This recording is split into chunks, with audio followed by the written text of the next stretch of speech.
Hello बच्चों, let's read the question. The question says that a solid sphere is in rolling motion. In rolling motion, a body possesses translational kinetic energy kT as well as rotational kinetic energy Kr simultaneously. The ratio of kT is to kT plus Kr for the sphere is. So यहाँ question में हमें दिया गया है कि एक solid sphere है जो रोल कर रहा है, रोलिंग मोशन परफॉर्म कर रहा है और ट्रांसलेशनल और रोटेशनल दोनों काइनेटिक एनर्जी पोजेस कर रहा है। तो हमें ये रेशियो निकालना है, ठीक है। तो यहाँ जो की कॉन्सेप्ट यूज होगा वो है ट्रांसलेटरी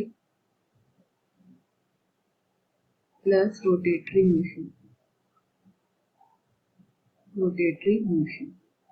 सो जो सॉलिड स्फीयर है वो एक सरफेस पे रोल कर रहा है, ठीक है। ये सॉलिड स्फीयर है तो ये रोल कर रहा है और जब कोई बॉडी रोल कर रही है और साथ ही साथ पोजीशन चेंज हो रही है तो ये लीनियर डिस्टेंस भी कवर कर रही है और साथ ही साथ रोल भी कर रही है एक एक्सिस के अबाउट, सेंटर एक्सिस के अबाउट। तो यहाँ पे ये दोनों ही मोशन पोजेस कर रही है, ट्रांसलेटरी प्लस रोटेटरी मोशन। तो इस केस में जो एनर्जी होगी, काइनेटिक एनर्जी, वो ट्रांसलेटरी यानी लीनियर मोशन से रिलेटेड होगी जो कि हाफ mv स्क्वायर होती है और रोटेटरी मोशन से रिलेटेड होगी जो कि होती है हाफ I ओमेगा स्क्वायर, ठीक है। यहाँ I क्या है? Moment of inertia. सो यहाँ पे मोमेंट ऑफ इनर्शिया क्या होगा?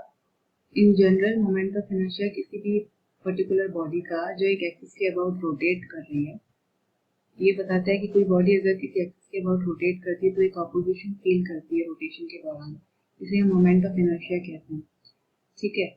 सो यहाँ इस केस में मोमेंट ऑफ इनर्शिया कैसे कैलकुलेट करेंगे? ये होता है m इंटू आर स्क्वायर, जो जनरली मास होता है इस बॉडी का और इसमें पार्टिकल्स का डिस्ट्रीब्यूशन सेंट्रल एक्सिस से कितनी दूरी पर है, इन सभी का सम हो जाता है। लेकिन अगर कंटिन्यूस बॉडी है तो इंटीग्रेशन से रिप्लेस हो जाता है। अब यहाँ पे जो बॉडी है वो किसी आर्बिट्री शेप की नहीं बल्कि एक स्फीयर है। तो स्फीयर का moment of inertia central axis से कितना होता है? I is equal to 2/5 mr², ठीक है। तो अब हम ट्रांसलेशनल काइनेटिक एनर्जी निकालते हैं। Translational kinetic energy is equal to half mv² और यहाँ रोटेशनल काइनेटिक एनर्जी कितनी होगी? Is equal to half I की जगह हम रख सकते हैं 2/5 mr², half I omega square, ठीक है। अब यहाँ पे ओमेगा जो है वो एंगुलर वेलोसिटी है और एंगुलर वेलोसिटी को हम लीनियर वेलोसिटी के टर्म्स में v/r लिख सकते हैं। तो रोटेशनल काइनेटिक एनर्जी क्या हो जाएगी? Rotational kinetic energy equal to half I is 2/5 mr² और ओमेगा इज v/r का होल स्क्वायर, ठीक है। तो 2 से 2 कैंसिल हो जाएगा, 1/5 mr² into v² divided by r², r² से r² कैंसिल हो जाएगा तो हमारे पास आएगा mv² डिवाइडेड बाय 5।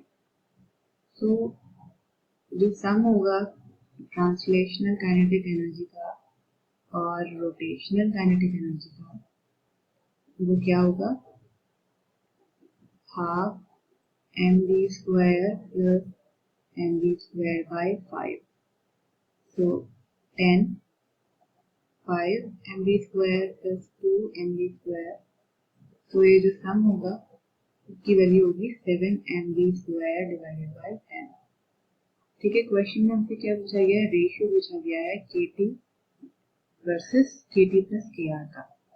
सो अब हम रेशियो कैलकुलेट करते हैं। kT divided by kT plus Kr कितना होगा? kT is equal to, kT हमें पता है हाफ mv² होता है और kT प्लस Kr हमने अभी कैलकुलेट किया है जो कि है 7/10 mv²। तो ये हो जाएगा 7/10 mv²। तो mv² से mv² कैंसिल, 2 2 5 या 10, तो ये हो जाएगा 5/7, ठीक है। सो ठीक है, तो ये रेशियो आएगा KT divided by KT plus KR का। सो जो करेक्ट ऑप्शन है वो है option B 5:7। So I hope you understood it well. Best of luck.